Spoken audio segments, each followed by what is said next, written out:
Hi students, MBA first semester MT CSRലെ module 2 ആയിരുന്നു നമ്മൾ ഡിസ്കസ് ചെയ്തിരുന്നത്. അപ്പോൾ അതിൻ്റെ പാർട്ട് 2 ആണ് ഇനി നമ്മൾ ഡിസ്കസ് ചെയ്യുന്നത്. അപ്പോൾ diversity in A work place, അതായത് ഒരു വർക്ക് പ്ലേസിൽ ഇപ്പോൾ പല പല കാര്യങ്ങളായിരിക്കും. അതായത് പല പല വ്യക്തികളുണ്ടാകും. ക്യാരക്ടർ എല്ലാ വ്യക്തികളുടെയും പല ക്യാരക്ടർ ആയിരിക്കും. അതുപോലെ തന്നെ പല പല സിറ്റുവേഷൻസ് എല്ലാം. ഒരു വർക്ക് പ്ലേസ് എന്ന് പറയുമ്പോൾ എല്ലാവർക്കും സിമിലർ ആവണമെന്നില്ല, എല്ലാവർക്കും ഒരുപോലെ ആവണമെന്നില്ല, ഒക്കെ ഡിഫറെൻ്റ് ആയിരിക്കും. അപ്പോൾ ഒരു വർക്ക് പ്ലേസ് സക്സസ് ആയിട്ട് ഇത് കാരണം സക്സസ് ആയിട്ട് പോകും എന്നാണ് പറയണത്. കാരണം അവിടെ പല യങ്സ്റ്റേഴ്സ് ആയിക്കോട്ടെ, അല്ലെങ്കിൽ എക്സ്പീരിയൻസ്ഡ് ആയിട്ടുള്ള ആളുകളായിക്കോട്ടെ, അങ്ങനെ പല റിലീജിയനിലുള്ളവരും എല്ലാം പല പല വ്യക്തികളാണ് അവിടെ വർക്ക് ചെയ്യുന്നത്. അതുകൊണ്ട് തന്നെ അത് സക്സസ് ആയിട്ട് പോകും എന്നാണ് പറയണത്. അപ്പോൾ ഒരു വർക്ക് പ്ലേസിൽ ഡൈവേഴ്സിറ്റി എന്ന് പറയുമ്പോൾ അവിടെ പല പ്രായക്കാരുണ്ടാകും, യങ്സ്റ്റേഴ്സ്, എക്സ്പീരിയൻസ് ആയിട്ടുള്ള ആളുകൾ, പിന്നെ നമ്മുടെ സെക്സിൻ്റെ ബേസിലുള്ള വ്യക്തികൾ, ഇപ്പോൾ ലിംഗം ലൈക്ക് മെയില് ഫീമെയില് അങ്ങനത്തെ വ്യക്തികളുണ്ടാകാം. പിന്നെ റിലീജിയൻ്റെ കേസിൽ, പിന്നെ പല രാജ്യങ്ങളിൽ, പല കൾച്ചറുകളിൽ, അങ്ങനെ പല പല ഒരു വർക്ക് പ്ലേസ് എന്ന് പറയുമ്പോൾ പല ടൈപ്സ് ഓഫ് വ്യക്തികൾ ഇൻക്ലൂഡ് ആയിട്ടുള്ള ഒരു വർക്ക് പ്ലേസ് തന്നെ ആയിരിക്കും. Next topic the changing work place. അതായത് ഇന്നത്തെ കാലത്ത് നമ്മളൊക്കെ ഇപ്പോൾ ജോലി ചെയ്യുന്ന സ്ഥലങ്ങൾ പല കാരണങ്ങളാൽ മാറിക്കൊണ്ട് നിൽക്കുകയാണ്. അതായത് ഇപ്പോൾ നമ്മുടെ ഇന്ത്യയിലൊരു എക്സാമ്പിൾ രൂപേണ പറയുകയാണെന്നുണ്ടെങ്കിൽ, നമ്മൾ ഇന്ത്യയിലുള്ള ഒരു കമ്പനി ഇപ്പോൾ യൂറോപ്പ്, അമേരിക്ക ഇവിടെയൊക്കെ എന്ത് ചെയ്യുന്നുണ്ട്, വർക്ക് ചെയ്യുന്നുണ്ട്. അതായത് ഇന്ത്യയിലുള്ള ഒരു കമ്പനീൻ്റെ ബ്രാഞ്ച് ഇപ്പോൾ അമേരിക്കയിലുണ്ട്, അല്ലെങ്കിൽ ഇന്ത്യയിലുള്ള ഒരു കമ്പനീൻ്റെ ഒരു ഷെയർ എവിടെ ഉണ്ട്, അമേരിക്കയിലും അതുപോലെ തന്നെ യൂറോപ്പിലൊക്കെ ഷെയർ ഇട്ട് പ്രവർത്തിക്കുന്നുണ്ട്. അത് കാരണം തന്നെ എന്താണ്, നമ്മൾ പല രാജ്യങ്ങളിൽ ഇപ്പോൾ ഒരു സ്ഥലത്തിലുള്ള ഒരു കമ്പനി പല രാജ്യങ്ങളിലൊക്കെ അവിടെയൊക്കെ ഫോം ചെയ്യുകയാണ് എന്നുണ്ടെങ്കിൽ, ഇപ്പോൾ പല രാജ്യങ്ങളിലെ വ്യക്തികളും ആ ഒരു കമ്പനിയിൽ വന്ന് വർക്ക് ചെയ്യുകയാണെന്നുണ്ടെങ്കിൽ പല സ്ഥലങ്ങളിൽ നിന്നുള്ള ആശയങ്ങൾ അവിടെ എത്തിച്ചേരുകയാണ്. അതാണ് ഗ്ലോബലൈസേഷൻ എന്ന് പറയുന്ന ആ ഒരു പോയിന്റിനെ പറ്റിയിട്ട് പറയണത്. Next point technological advance. അതായത് ഇന്നത്തെ കാലത്ത് നമുക്ക് ടെക്നോളജികളല്ലേ വളരെ കുറേ എല്ലാം അഡ്വാൻസ്ഡ് ആണ്. നമ്മൾ ഇന്നത്തെ ലെവലിലുള്ള ഓരോ ടെക്നോളജികളും അഡ്വാൻസ്ഡ് ആണ്. അതുകൊണ്ട് തന്നെ നമുക്കിപ്പോൾ ഓഫ്ലൈൻ ആയിക്കൊണ്ട് വർക്ക് ചെയ്യേണ്ട ആവശ്യമില്ല. ഓൺലൈൻ ആയിക്കൊണ്ട് തന്നെ വീട്ടിലിരുന്ന് കൊണ്ട് തന്നെ വർക്ക് ചെയ്യാനുള്ള ആ ഒരു സിറ്റുവേഷൻ ഉണ്ട്. അതുപോലെ തന്നെ ഒരു അർജൻറ്റ് മീറ്റിംഗ് ആണ് എന്നുണ്ടെങ്കിൽ അത് നമുക്ക് നേരിട്ട് കണ്ടുകൊണ്ട്, അതായത് ഓഫ്ലൈൻ ആയിട്ട് നേരിട്ട് കണ്ടുകൊണ്ട് മീറ്റിംഗ് ചെയ്യേണ്ട ആവശ്യമില്ല. കാരണം അത് ടെക്നോളജി വളർന്നുകൊണ്ടിരിക്കുകയാണ്. അതുകൊണ്ട് തന്നെ നമുക്ക് ഈ ഓൺലൈൻ പ്ലാറ്റ്ഫോമുകൾ, ഗൂഗിൾ മീറ്റ്, സൂം മീറ്റ്, ഇങ്ങനത്തെ ഓരോ ടെക്നോളജികൾ യൂസ് ചെയ്തുകൊണ്ട് നമുക്ക് എന്ത് ചെയ്യാം, എത്ര അർജൻറ്റായിട്ടുള്ള ഒരു മീറ്റിങ്ങുകൾ നമുക്ക് പെട്ടെന്ന് നമുക്ക് നടത്തി കൊണ്ടുപോകാൻ പറ്റും. അപ്പോൾ ഇതാണ് technological advance. Next generational diversity. അതായത് ഇപ്പോൾ ഒരു സ്ഥാപനത്തിൽ പല കാറ്റഗറിയിൽ പെട്ടിട്ടുള്ള വ്യക്തികൾ, അതായത് ഏജിൻ്റെ വയസ്സിൽ നല്ല ഓൾഡായിട്ടുള്ള പല ജനറേഷൻ വയസ്സിൽ, അതായത് നമുക്ക് 20s 90s അങ്ങനെ ഓരോരോ ജനറേഷനിൽ പെട്ടിട്ടുള്ള വ്യക്തികൾ വർക്ക് ചെയ്യുന്നുണ്ടാവും. അതുകൊണ്ട് എന്താ ഉപകാരം എന്ന് വെച്ചാൽ, ഈ ലൈക്ക് 90s പോലത്തെ വ്യക്തികളാണ് അവിടെ വർക്ക് ചെയ്യണമെന്നുണ്ടെങ്കിൽ അവരുടെ എക്സ്പീരിയൻസും, അതുപോലെ തന്നെ പുതുതലമുറയിലുള്ള വ്യക്തികളാണ് അവിടെ വർക്ക് ചെയ്യുന്നുണ്ടെങ്കിൽ അവരുടെ പുതിയ പുതിയ ഇന്നോവേറ്റീവ് ആയിട്ടുള്ള ആശയങ്ങളും, അതുപോലെ തന്നെ ഓരോ ജനറേഷനിൽ പെട്ട വ്യക്തികളുടെയും ആ ഒരു വർക്കിലുള്ള പ്രകടനം ഒക്കെ വ്യത്യസ്തതയായിരിക്കും. അപ്പം അതൊക്കെ ഒരു ഉപകാരമാണ്. അപ്പോൾ ഇതൊക്കെ ഒരു വർക്ക് പ്ലേസിലെ ഡൈവേഴ്സിറ്റിയാണ്. നെക്സ്റ്റ് ഫോക്കസ് ഓൺ ഇൻക്ലൂഷൻ എന്ന് പറയുമ്പോൾ, അതായത് ഒരു ഓർഗനൈസേഷനിൽ എല്ലാ വ്യക്തികൾക്കും ഒരുപോലെ മുൻഗണന കൊടുക്കണം. ഇപ്പോൾ ഒരു ഒരു ആണ് പെണ്ണ്, അതുപോലെ തന്നെ ഏജിൻ്റെ വ്യത്യാസത്തിൽ, അതിൻ്റെ ജോലിയുടെ വ്യത്യാസത്തിലൊന്നും എന്ത് ചെയ്യാൻ പാടില്ല. ഓരോരുത്തരും ഡിഫറെൻ്റ് ആയിട്ട് കാണാതെ എല്ലാവർക്കും ഒരുപോലെയുള്ള സാലറികളും ഒക്കെ കൊടുത്തുകൊണ്ട് എല്ലാവരും ഒരുപോലെ നമ്മൾ പരിഗണിക്കാൻ നോക്കുക. ഇപ്പോൾ പെണ്ണാണ് ആണാണ് എന്ന് പറഞ്ഞുകൊണ്ട് അവർക്ക് സാലറി, സെയിം ജോബിന് സാലറി കുറച്ച് കണ്ട് അങ്ങനെയൊന്നും ചെയ്യാൻ പാടില്ല. ഈക്വൽ ആയിക്കാണ്ട് എല്ലാവരും ഒരു ഓർഗനൈസേഷനിൽ പരിഗണിക്കാൻ നോക്കുക. അതുപോലെ തന്നെ ഈ ഹാൻഡിക്യാപ്ഡ് ആയിട്ടുള്ള വർക്കേഴ്സ് ഉണ്ടാകും, അവർക്ക് അവർക്ക് വേണ്ടിയിട്ടുള്ള ഫെസിലിറ്റീസൊക്കെ അവിടെ പ്രൊവൈഡ് ചെയ്ത് കൊടുക്കുക. അപ്പോൾ ഇതൊക്കെയാണ് ചേഞ്ചസ് ഇൻ ദ ഡൈവേഴ്സിറ്റി. ഇത്രയും പോയിന്റ്സാണ് അതിൽ ഇൻക്ലൂഡ് ആയിട്ട് വരുന്നത്. Next topic types of work place diversity. അതായത് ഒരു വർക്ക് പ്ലേസിൽ പല രീതിയിലോട്ടുള്ള ഡിഫറൻസ് ഉണ്ടാകുന്നു. അതിൽ ഫസ്റ്റ് വണ് ഡെമോഗ്രാഫിക് ഡൈവേഴ്സിറ്റി. അതായത് ഇവിടെ എന്താണ്, ഒരു ഓർഗനൈസേഷൻ എന്ന് പറയുമ്പോൾ അവിടെ പല രീതിയിലോട്ടുള്ള വർക്കേഴ്സ് ഉണ്ടാക്കും. ഇപ്പോൾ ജാതിൻ്റെ കേസിൽ, അതേപോലെ തന്നെ ലിംഗത്തിൻ്റെ കേസിൽ, കൾച്ചറിൻ്റെ ബേസിൽ, പിന്നെ അതുപോലെ തന്നെ അവരുടെ പ്ലേസിൻ്റെ കേസിൽ, ഒരു റിലീജിയൻ്റെ കേസിൽ, അതുപോലെ തന്നെ ഏജിൻ്റെ അടിസ്ഥാനത്തിൽ, അങ്ങനെ പല രീതിയിലും പല കാറ്റഗറിയിലുള്ള വ്യക്തികൾ ഒരുമിച്ചിട്ടായിരിക്കും ഒരു ഓർഗനൈസേഷനിൽ വർക്ക് ചെയ്യാം. ഇപ്പോൾ ഒരു എക്സാമ്പിൾ പറയാന്നുണ്ടെങ്കിൽ, ഇപ്പോൾ വയസ്സ് കൂടിയിട്ടുള്ള വ്യക്തികളും അതുപോലെ തന്നെ യങ്സ്റ്റേഴ്സ് ആയിട്ടുള്ള യുവജനങ്ങളും എന്ത് ചെയ്യുന്നു, ഒരു ഓർഗനൈസേഷനിൽ വർക്ക് ചെയ്യുന്നു. അതുപോലെ തന്നെ പല പല രാജ്യങ്ങളിലുള്ള വ്യക്തികൾ ഒരു സ്ഥലത്ത് വർക്ക് ചെയ്യുന്നു. അപ്പോൾ ഇതാണ് ഫസ്റ്റ് ടൈപ്പ് എന്ന് പറയുന്നത്, demographic diversity. Second, cultural diversity. Cultural diversity എന്ന് പറയുമ്പോൾ, ഇപ്പോൾ ഒരു കമ്പനി എന്ന് പറയുമ്പോൾ അവിടെ പല വ്യക്തികളുണ്ടായിരിക്കും. ആ പല വ്യക്തികളുടെയും ബിലീഫ്, അവരുടെ വിശ്വാസങ്ങൾ, അവരുടെ ആചാരങ്ങൾ ഒക്കെ ഡിഫറെൻ്റ് ആയിരിക്കും. ഓരോ സംസ്കാരത്തിനും ഓരോ ജോലി ഉണ്ട് എന്നാണ് പറയണത്. അപ്പോൾ ഇവിടെ ഒരു എക്സാമ്പിളായി പറയുകയാണെന്നുണ്ടെങ്കിൽ, അതായത് ഇപ്പോൾ എന്തെങ്കിലും കൾച്ചറൽ റിലേറ്റഡ് ആയിട്ടുള്ള ഒരു കാര്യം വരുമ്പോൾ ജോലി അതിനനുസരിച്ചുള്ള ചേഞ്ചുകൾ കൊണ്ടുവരും. അതുപോലെ തന്നെ ചില വ്യക്തികൾ എന്ന് പറയുന്നത്, ചിലർ ഡയറക്റ്റായിട്ട് കാര്യം പറയണം, ചിലർ ഡയറക്റ്റായിട്ട് കമ്മ്യൂണിക്കേഷൻ ചെയ്യുമ്പോൾ മറ്റ് ചിലർ എന്ത് ചെയ്യും, അതൊരു ഇൻഡയറക്റ്റ് ആയിട്ട് അല്ലെങ്കിൽ വളരെ വിനീതമായിട്ട് സംസാരിക്കും. അത് ഓരോരുത്തരുടെ കൾച്ചറൽ ബേസ് ചെയ്തുകൊണ്ടാണ്. അപ്പോൾ ഇതാണ് രണ്ടാമത്തെ diversity. Next, cognitive diversity. Cognitive diversity എന്ന് പറയുമ്പോൾ, ഒരു വർക്ക് പ്ലേസിൽ പല വ്യക്തികളും പല പോലെയാണെന്ന് പറഞ്ഞു. അപ്പോൾ പല വ്യക്തികളും ചിന്തിക്കുന്ന രീതികളും അതുപോലെ തന്നെ ഒരു പ്രശ്നം പരിഹരിക്കാൻ വേണ്ടിയിട്ട് അവരെടുക്കുന്ന സൊല്യൂഷൻസും ഒക്കെ ഡിഫറെൻ്റ് ആയിരിക്കും. ഇതുകൊണ്ട് എന്താ ഉപകാരം എന്ന് വെച്ചാൽ, ഒരു ഓർഗനൈസേഷനിൽ എന്തെങ്കിലും പ്രോബ്ലം ഉണ്ടായി കഴിഞ്ഞാൽ അവിടെ എന്ത് ചെയ്യാൻ പറ്റുന്നു, എല്ലാവർക്കും, അതായത് ഓരോ വ്യക്തികൾക്കും ഓരോ ചിന്താശയം ഉള്ളത് കൊണ്ട് തന്നെ അവിടെ പല പല ഒപ്പീനിയൻസ് കിട്ടാനുള്ളൊരു ഗുണം കിട്ടുന്നു. അപ്പോൾ ഒരു എക്സാമ്പിൾ പറയുകയാണെന്നുണ്ടെങ്കിൽ, ഒരു ഓർഗനൈസേഷനിൽ ഒരു പ്രശ്നം ഉണ്ടായി കഴിഞ്ഞു. അങ്ങനെ പ്രശ്നം ഉണ്ടായി കഴിഞ്ഞാൽ ഒരു വ്യക്തി ചിന്തിക്കുന്നത് ലോജിക്കലായിട്ടായിരിക്കും. ആ ഒരു പ്രോബ്ലം എങ്ങനെ സോൾവ് ചെയ്യാമെന്ന് ലോജിക്കലി ചിന്തിക്കുമ്പോൾ, മറ്റൊരു വ്യക്തി അതെങ്ങനെ പ്രകടമായിട്ട് സോൾവ് ചെയ്യാമെന്നായിരിക്കും മറ്റൊരു വ്യക്തി ചിന്തിക്കാം. അപ്പോൾ ഇതാണ് third one. Next, professional diversity. Professional diversity എന്ന് പറയുമ്പോൾ, ഒരു ജോലിയിൽ പല പല വ്യക്തികൾ, അതായത് പല പല എക്സ്പീരിയൻസ്ഡ് ആയിട്ടുള്ള, പല ക്വാളിഫിക്കേഷൻസ് ഉള്ള, പല കോഴ്സുകൾ പഠിച്ചിറങ്ങിയിട്ടുള്ള വ്യക്തികൾ ഒരൊറ്റ പ്രൊജക്റ്റിൽ വർക്ക് ചെയ്യാം. ഒരു എക്സാമ്പിൾ പറയുകയാണെന്നുണ്ടെങ്കിൽ, ഒരു ജോലിയിൽ എന്ത് ചെയ്യുന്നു, ഒരു എൻജിനീയർ, അതുപോലെ തന്നെ ഒരു ടീച്ചറാകാൻ പഠിച്ച വ്യക്തികൾ, അങ്ങനെ ഒരു ജോലിയിൽ പല മേഖലയിൽ പഠിച്ചിട്ടുള്ള വ്യക്തികൾ ജോലി ചെയ്യുക. അപ്പോൾ അതാണ് professional diversity. Next, disability and neuro diversity. അതായത് ഡിസാബിലിറ്റി പറയുമ്പോൾ ഈ അംഗവൈകല്യമുള്ള വ്യക്തികൾ, അതുപോലെ ന്യൂറോ ഡൈവേഴ്സിറ്റി എന്ന് പറയുമ്പോൾ ഈ ഓട്ടിസം, അങ്ങനത്തെ എന്തെങ്കിലും രോഗങ്ങളുള്ള വ്യക്തികൾ, ഇവരെല്ലാവരും നമ്മൾ പരിഗണിക്കണം എന്നാണ് പറയുന്നത്. ഇപ്പോൾ ഒരു ഡിസാബിലിറ്റി ഉള്ള ഒരു വ്യക്തിയാണെന്നുണ്ടെങ്കിൽ അവർക്ക് വീൽ ചെയർ പോകാൻ വേണ്ടിയിട്ടുള്ളൊരു റാമ്പൊക്കെ ഒരുക്കി കൊടുക്കുക. അതുപോലെ തന്നെ അവരെ കൊണ്ട് ചെയ്ത് തീർക്കാൻ പറ്റുന്ന ജോലികൾ കൊടുക്കുന്നു. അതുപോലെ ന്യൂറോ അത്രക്കാർക്കും എന്ത് ചെയ്യണം, അവർക്ക് പറ്റുന്ന വർക്ക് വേണം ഇവിടെ ഒരു ഓർഗനൈസേഷൻ അലോക്കേറ്റ് ചെയ്യാൻ. അപ്പോൾ ഇത്രയും വർക്ക് പ്ലേസ് ഡൈവേഴ്സിറ്റി ആണ് ഒരു വർക്ക് പ്ലേസിൽ ഉണ്ടാവുക. Next, challenges in managing diversity. നമ്മൾ പറഞ്ഞു പല പല ഡിഫറെൻറ്റ് വ്യക്തികളായിരിക്കും ഒരു ഓർഗനൈസേഷനിൽ ഉണ്ടാവുക. അപ്പോൾ അതുകൊണ്ട് അങ്ങനെ ഉണ്ടാവുന്നത് കാരണം കുറച്ച് ചലഞ്ചസുകളൊക്കെ ആയിട്ടുണ്ടാവും. ചലഞ്ചസുകളും ഒരു ഓർഗനൈസേഷൻ നേരിടേണ്ടി വരും. ഒന്നാമത് കമ്മ്യൂണിക്കേഷൻ ബാരിയേഴ്സ്. അതായത് പല രാജ്യങ്ങളിലൊക്കെ ഉള്ള വ്യക്തികളാണ് ഇവിടെ വന്ന് വർക്ക് ചെയ്യണമെന്നുണ്ടെങ്കിൽ, ഇപ്പോൾ അവരുടെ കമ്മ്യൂണിക്കേഷൻ അങ്ങോട്ടും ഇങ്ങോട്ടും മനസ്സിലാക്കാൻ പറ്റാത്തൊരു സിറ്റുവേഷൻ വരും. അവിടെ ഒരു കമ്മ്യൂണിക്കേഷനിൽ ഒരു തെറ്റിദ്ധാരണയൊക്കെ ഉണ്ടാകാൻ ചാൻസ് ഉണ്ട്. ഒരു എക്സാമ്പിൾ പറയാന്നുണ്ടെങ്കിൽ, ഒരു മീറ്റിംഗ് കണ്ടക്ട് ചെയ്യുന്ന സമയത്ത് ചിലപ്പോൾ ഒരു വ്യക്തിക്ക് ഇംഗ്ലീഷ് അറിയില്ലായിരിക്കാം, പക്ഷെ മറ്റൊരു വ്യക്തി ഫുൾ ഇംഗ്ലീഷിലാണ് സംസാരിക്കുന്നത് എന്നുണ്ടെങ്കിൽ ഈ ഇംഗ്ലീഷ് അറിയാത്ത വ്യക്തി മേ ബി കൺഫ്യൂസ്ഡ് അല്ലെങ്കിൽ അതിനെ മിസ്അണ്ടർസ്റ്റാൻഡിംഗ് ഒക്കെ ചെയ്യിപ്പിക്കാൻ ചാൻസ് ഉണ്ട്. Next, resistance to change. ചില വ്യക്തികളെന്ന് പറയുമ്പോൾ അവർക്കിങ്ങനെ അവരുടെ കൾച്ചർ, അവരുടെ ബിലീഫ്, അവരുടെ ജനറേഷൻ അങ്ങനെയൊക്കെ ആയിരിക്കും. അപ്പോൾ ഈ ഒരു ഓർഗനൈസേഷനിലോട്ട് വരുമ്പോൾ പുതിയ വ്യക്തികളുടെ കാഴ്ചപ്പാടുകളും അതുപോലെ തന്നെ അവരുടെ വിശ്വാസങ്ങളും അവരുടെ ജോലി ശൈലിയും കാണുമ്പോൾ അത് അവർക്ക് അംഗീകരിക്കാൻ പറ്റണം എന്നില്ല. അപ്പോൾ അത് കാരണം ഒരു ചലഞ്ചിങ് ആണ്. കാരണം അവർക്ക് ഒത്തുകൂടാൻ പറ്റാതെ ചിലർ എങ്ങനെയാണെന്ന് വെച്ചാൽ എൻ്റെ ബിലീഫ് അത് മതി, വേറുള്ളവരൊന്നും അക്സെപ്റ്റ് ചെയ്യാനുള്ളൊരു മാനസികാവസ്ഥ ഇല്ല, അവർക്ക് അവരുതാണ് ശരി. അപ്പോൾ ചേഞ്ചുകൾ അക്സെപ്റ്റ് ചെയ്യാൻ പറ്റാത്തൊരു സിറ്റുവേഷൻ ഉണ്ടാവാം. Third, unconscious bias.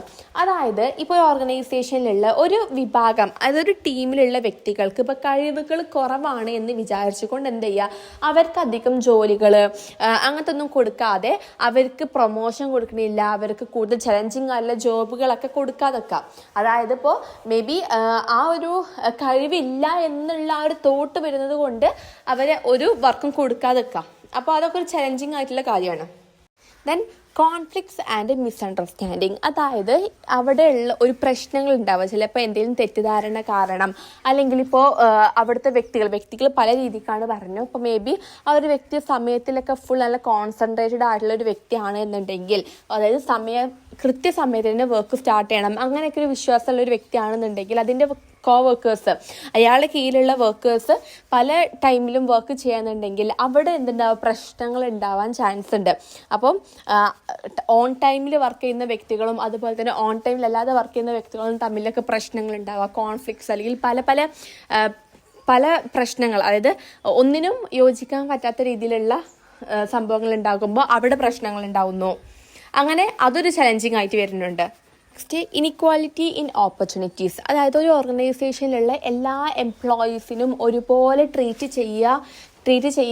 ചെയ്യും എന്ന് നമുക്ക് ഉറപ്പ് വരുത്താൻ പറ്റുക എന്നുള്ളത് ഒരു ടഫായിട്ടുള്ള കേസാണ്. അവിടെ എന്താണ്, എല്ലാ എംപ്ലോയീസിനും മേ ബി ട്രെയിനിങ് കിട്ടണം എന്നില്ല. അത് നമുക്ക് ഒരിക്കലും, കാരണം ഒരു ഓർഗനൈസേഷൻ എന്ന് പറയുമ്പോൾ കുറേ എംപ്ലോയീസ് ഉണ്ടാക്കും. അപ്പോൾ നമുക്ക് ആർക്കൊക്കെ ട്രെയിനിങ് കിട്ടി, ആർക്കൊക്കെ കിട്ടിയില്ല എന്നുള്ള കാര്യം നമുക്ക് ഒരിക്കലും പ്രഡിക്റ്റ് ചെയ്യാനോ, അത് നമുക്ക് ടഫായിട്ടുള്ളൊരു സിറ്റുവേഷൻ ആയതുകൊണ്ട് തന്നെ നമുക്കൊന്നും അത് പ്രഡിക്റ്റ് ചെയ്യാൻ പറ്റൂല. അപ്പോൾ ചില വ്യക്തികൾക്ക് എന്ത് ചെയ്യുന്നു, പ്രൊമോഷൻ കിട്ടുന്നു, കൂടുതൽ ചലഞ്ചിങ് ആയിട്ടുള്ള വർക്ക് കിട്ടുന്നു, അത് ഓരോരുത്തരെ ഡിപ്പെൻഡ് ചെയ്തുകൊണ്ട് നിൽക്കും. അപ്പോൾ അതൊക്കെ ഒരു ചലഞ്ചിങ് ആയിട്ടുള്ള കേസാണ് ഈ ഒരു ഡൈവേഴ്സിറ്റി. അപ്പോൾ ഇതൊക്കെയാണ് ഒരു വർക്ക് പ്ലേസ് ഡൈവേഴ്സിറ്റിയിൽ ചലഞ്ചിങ് ആയിട്ട് വരുന്ന കുറച്ച് കാര്യങ്ങൾ. Next, strategies four managing diversity effective. നമ്മൾ കുറച്ച് ചലഞ്ചസ് പറഞ്ഞല്ലേ, അപ്പോൾ അതിനൊക്കെ മറികടക്കാൻ വേണ്ടിയിട്ടുള്ള അതിനൊക്കെ എങ്ങനെ മറികടക്കാം. അപ്പോൾ അതിൽ ഫസ്റ്റ് പോയിന്റ്, ഡൈവേഴ്സിറ്റി ട്രെയിനിങ്. അതായത് ഓർഗനൈസേഷനിൽ പല രീതിക്കുള്ള വ്യക്തികൾ ഉണ്ടാക്കും. അപ്പോൾ ഇവർക്ക് അതിൽ ട്രെയിനിങ് കൊടുക്കുക.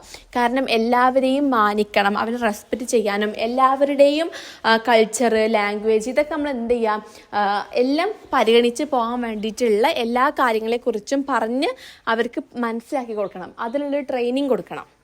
Next, inclusive policies. നമ്മൾ പറഞ്ഞു എല്ലാവർക്കും നമുക്ക് ഫെസിലിറ്റീസ് കൊടുക്കുന്നുണ്ടെന്ന് ഉറപ്പാക്കാൻ പറ്റില്ല, പക്ഷെ അവിടെ ഈ ഒരു നയം നമ്മളിവിടെ കൊണ്ടുവരണം. അതായത് എല്ലാ എംപ്ലോയീസിനെയും ഒരേ ജോലി തന്നെയാണ്, ഒരു ജോലിയുള്ള എല്ലാ എംപ്ലോയീസിനും ഒരേ സാലറിയാണ്, ഒരേ പ്രൊമോഷൻ, ഒരേ ബോണസാണ് കൊടുക്കുന്നത് എന്നുള്ള കാര്യം നമ്മൾ ഉറപ്പ് വരുത്തണം.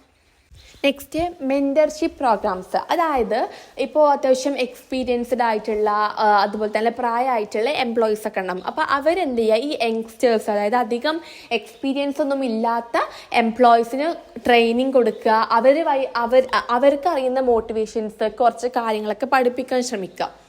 Next, flexible work arrangements. അതായത് ജീവനക്കാർ ആവശ്യപ്പെടുന്ന കാര്യങ്ങൾ ന്യായമായിട്ടുള്ളതാണ് എന്നുണ്ടെങ്കിൽ അതൊക്കെ നടപ്പിലാക്കി കൊടുക്കുക. അവർക്ക് വേണ്ടിയിട്ടുള്ള ലീവുകൾ, അതുപോലെ തന്നെ ഈ വർക്ക് അറ്റ് ഹോം, അങ്ങനത്തെ ഒക്കെ അവർക്ക് പ്രൊവൈഡ് ചെയ്ത് കൊടുക്കുക. Next, encouraging open communication. അതായത് ആ ഒരു എംപ്ലോയീസിന് ഓപ്പൺ ആയിട്ട് മനസ്സ് തുറന്നുകൊണ്ട് സംസാരിക്കാനുള്ള ഒരു അവസരം അവർക്ക് ഉണ്ടാക്കി കൊടുക്കുക. അല്ലെങ്കിൽ ഇങ്ങനത്തെ ഫീഡ്ബാക്കുകൾ, അതുപോലെ തന്നെ ഇതിന് വേണ്ടിയിട്ടുള്ളൊരു മീറ്റിംഗ് കണ്ടക്ട് ചെയ്യുകയാണെന്നുണ്ടെങ്കിൽ അവർക്ക് എന്ത് ചെയ്യാം, പരസ്പരം സംസാരിച്ച് കണ്ട് അവിടെയുള്ള ബാരിയേഴ്സും ഒക്കെ സ്റ്റോപ്പ് ചെയ്യാൻ പറ്റും. അപ്പോൾ ഇതൊക്കെയാണ് നമ്മൾ സ്ട്രാറ്റജീസ്, അതായത് വർക്ക് പ്ലേസിലെ ഡൈവേഴ്സിറ്റി എഫക്റ്റീവായിട്ട് കൊണ്ടുപോകാനുള്ള സ്ട്രാറ്റജീസ്. നെക്സ്റ്റ് ഒരു ടോപ്പിക്കാണ് മാനേജിങ് ചേഞ്ച് ആൻഡ് ഇന്നോവേഷൻ. അതിൽ ഫസ്റ്റ് വൺ, മാനേജിങ് ചേഞ്ച്. അപ്പോൾ മാനേജിങ് ചേഞ്ച് എന്ന് പറയുമ്പോൾ നമ്മുടെ അതായത് ഒരു സ്ഥാപനം ഇപ്പോഴുള്ളൊരു സിറ്റുവേഷൻ, ഇപ്പോഴുള്ളൊരു ഗതി എന്ന് പറയുന്നത് നോർമലായിക്കാണ്ട് നിൽക്കണം. അപ്പോൾ ആ ഒരു സ്ഥാപനത്തിന് അവരാഗ്രഹിക്കുന്ന രീതിയിലോട്ട് മുന്നോട്ട് പോകുന്ന ഒരു പ്രക്രിയയാണ് മാനേജിങ് ചേഞ്ച് എന്ന് പറയുന്നത്. ഇപ്പോൾ ഒരു എക്സാമ്പിൾ രൂപേണ പറയുകയാണെന്നുണ്ടെങ്കിൽ, ഇപ്പോൾ ആദ്യമൊക്കെ എന്തായിരുന്നു, അവിടെ ആ ഒരു കമ്പനിയിലുള്ള റെക്കോർഡുകളൊക്കെ കൈയെഴുത്തോട് കൂടിയിട്ടായിരുന്നു ഉണ്ടായിരുന്നത്. പക്ഷെ അത് കാലക്രമേണ എന്തായി മാറി, ഡിജിറ്റൽ ഫോമിലോട്ട് മാറി. അപ്പോൾ അതിനൊരു മാനേജിങ് ചേഞ്ച് ആയിട്ട് പറയാം. അതുപോലെ തന്നെ നമ്മുടെ ഒരു ഷോപ്പിലുള്ള വസ്തുക്കളൊക്കെ ആദ്യം ഓഫ്ലൈൻ ആയിട്ട് മാത്രമേ വിൽക്കാൻ പറ്റിയിട്ടുള്ളൊരു സിറ്റുവേഷൻ ഉണ്ടായിരുന്നുള്ളൂ.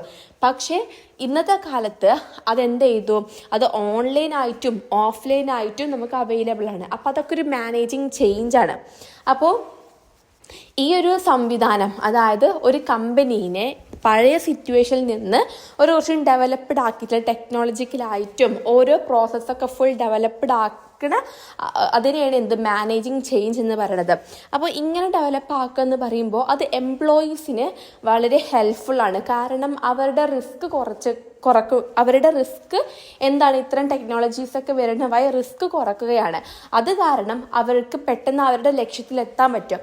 അപ്പോൾ ഇതിനെയാണ് എന്തെന്ന് പറയുന്നത്, മാനേജിങ് ചേഞ്ച് എന്ന് പറയുന്നത്. Next, types of organisational change.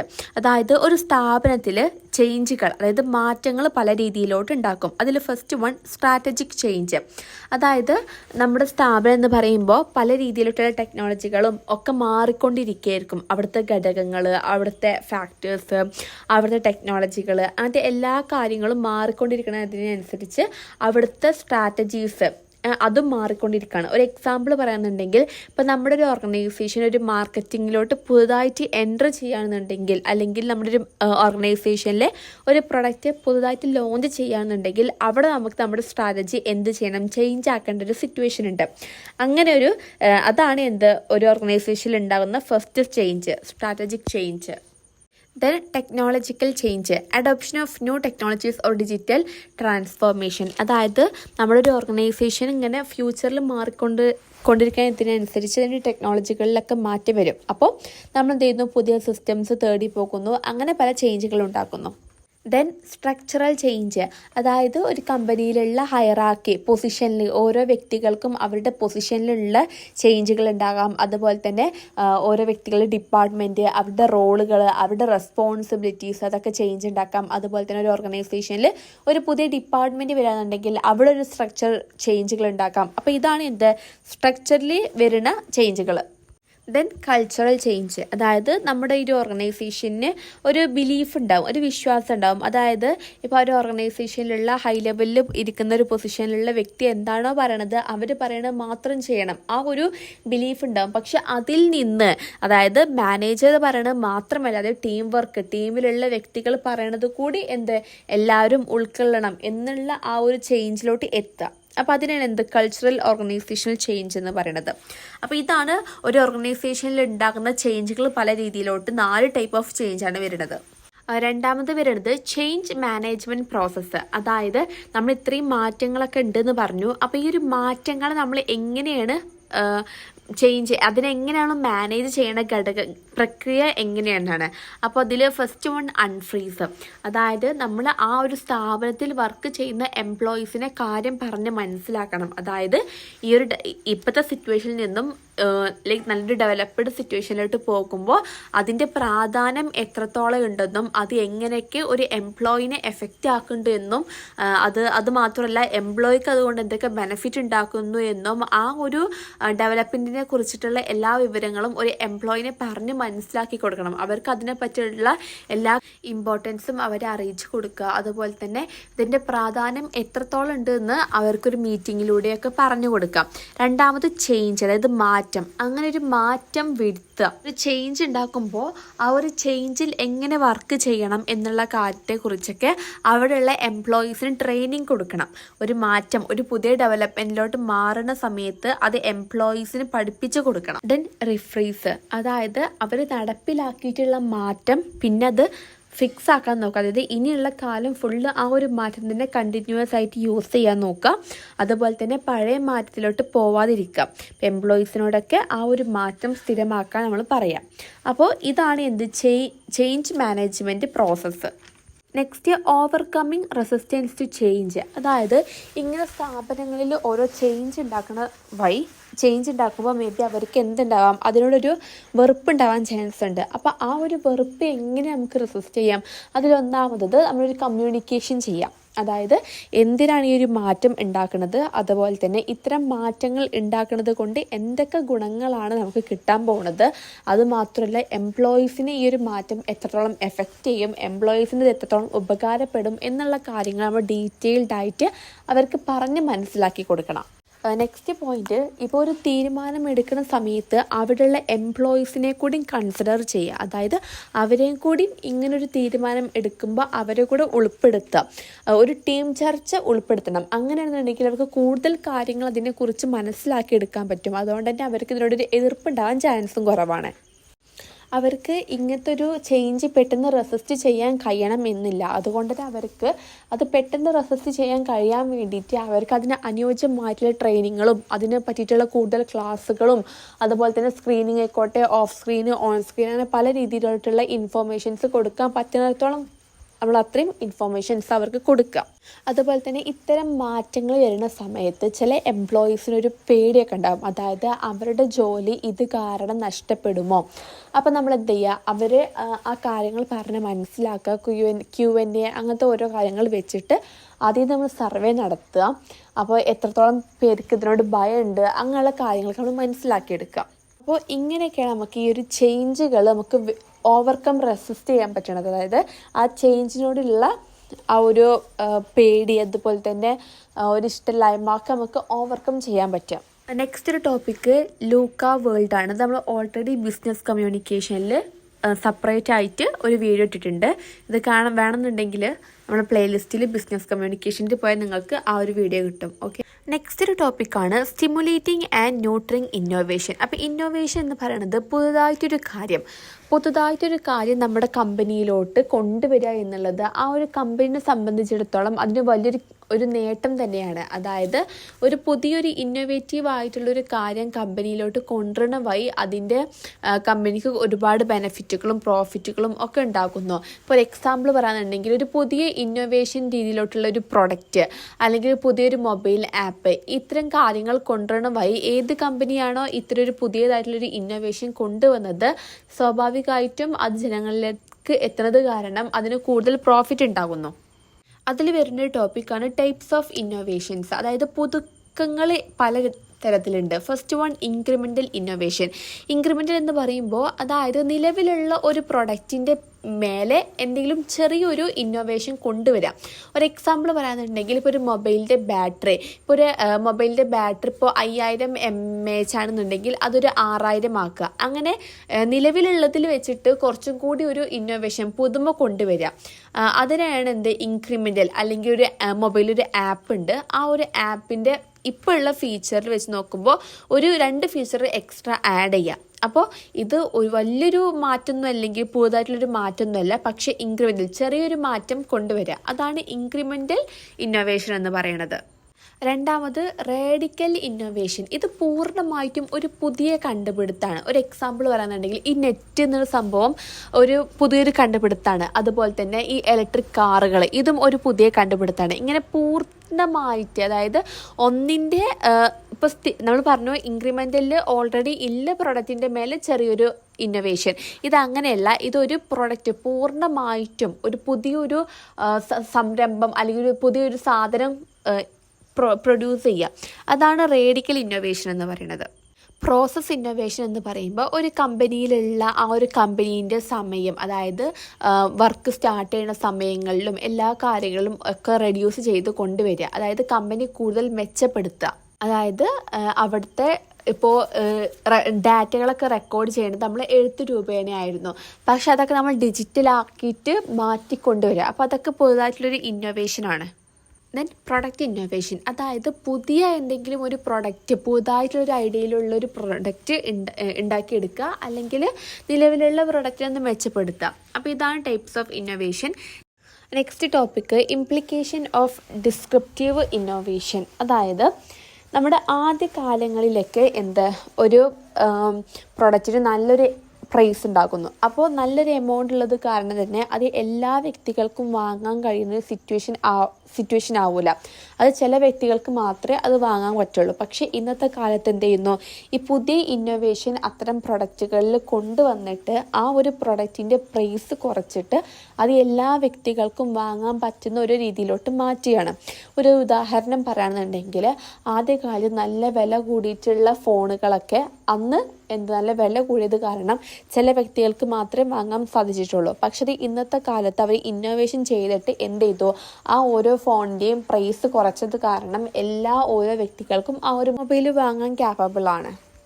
ഈ ഒരു ഡിസ്ക്രിപ്റ്റീവ് ഇന്നോവേഷൻ എന്ന് പറയുന്നത്, അതായത് നമ്മുടെ ഈ ഒരു സ്ഥാപനം നമ്മളൊരു ഈ ഒരു മാർക്കറ്റിൽ എന്ത് ചെയ്യുന്നു, പ്രൊഡക്റ്റ് ഉൽപ്പാദിപ്പിക്കുമ്പോൾ അത് തുടക്കമൊക്കെ എന്ത് ചെയ്യുന്നു, ആ ഒരു പ്രൊഡക്റ്റുകളൊക്കെ വളരെ ലാഭമായിട്ട് ചുരുങ്ങിയ ചിലവിൽ എല്ലാ വ്യക്തികൾക്കും അത് എന്ത് ചെയ്യുന്നു, കൊടുക്കുന്നു.